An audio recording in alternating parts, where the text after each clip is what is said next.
ಮೈಸೂರಿನ ಉದಯನಗರದಲ್ಲಿ police station ಮೇಲೆ ಕಲ್ಲು ತೂರಾಟ ಮಾಡಿದ್ದಾರೆ. ಅಂದರೆ ಡಿ.ಜೆ. ಕೇಜಲ್ಲಿ ನಂತರ ಇದು ಮತ್ತೊಂದು ಘಟನೆ ನಡೆದಿದೆ.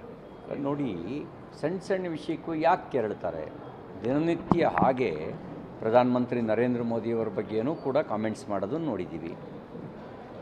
ರಾಜ್ಯದ ಹಲವಾರು ಜನ ಬೇರೆ ಬೇರೆ ರಾಜಕೀಯ ಪಕ್ಷದ ನಾಯಕರುಗಳ ಬಗ್ಗೆಯೂ ಕೂಡ ಈ ರೀತಿ ಕಾಮೆಂಟ್ಸ್ ಮಾಡಿರೋದು ನಾವು ನೋಡಿದ್ದೇವೆ.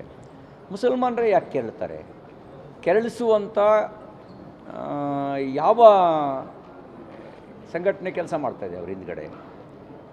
ಇಡೀ ದೇಶದಲ್ಲೆಲ್ಲ ಹಿಂಗೆ ಕೆರಳ್ತಾರಪ್ಪ. ಯಾಕೆ ಕೆರಳ್ತಾರೆ? ಹಾಗಾದರೆ ಅವರಲ್ಲಿ ಅಭಿವ್ಯಕ್ತಿ ಅನ್ನುವಂಥದ್ದಕ್ಕೆ ಸ್ವತಂತ್ರನೇ ಇಲ್ಲ, ಪ್ರಶ್ನಿಸುವಂಥ ಅಧಿಕಾರವೇ ಇಲ್ಲ ಅನ್ನೋದು ಒಂದು ಕಾರಣನ? ಅಥವಾ ಎಲ್ಲದನ್ನೂ ಒಂದು ಸಣ್ಣ ನೆಪ ಮಾಡಿಕೊಂಡು ಕಾಲು ಕೆರೆದು ಜಗಳ ಮಾಡೋದಕ್ಕೆ ನೆಪ ಕಾಯ್ತಾ ಇರ್ತಾರೆ ಅವರು? ಇದು ಸ್ವಲ್ಪ ಗಂಭೀರವಾಗಿ ಆಲೋಚನೆ ಮಾಡಬೇಕಂತ ಸಂಗತಿ. ನಾನು ಪೊಲೀಸ್ ಇಲಾಖೆಗೆ, ಸರ್ಕಾರಕ್ಕೆ ಆಗ್ರಹ ಮಾಡ್ತೇನೆ, ಯಾರು ತಪ್ಪು ಮಾಡಿದ್ದಾರೆ ಅವ್ರ ಮೇಲೆ ಕ್ರಮ ತಗೊಳ್ಳಿ. ಪುಂಡಾಟಿಕೆ ನಡೆಸಿದವರು ಮೇಲೆ ಸೇರಿದಂತೆ. ಇಲ್ಲದೇ ಇದ್ದರೆ ಸರ್ಕಾರ ಬದುಕಿದ್ದು ಸತ್ತಂತೆ ಅಂತ ಆಗುತ್ತೆ.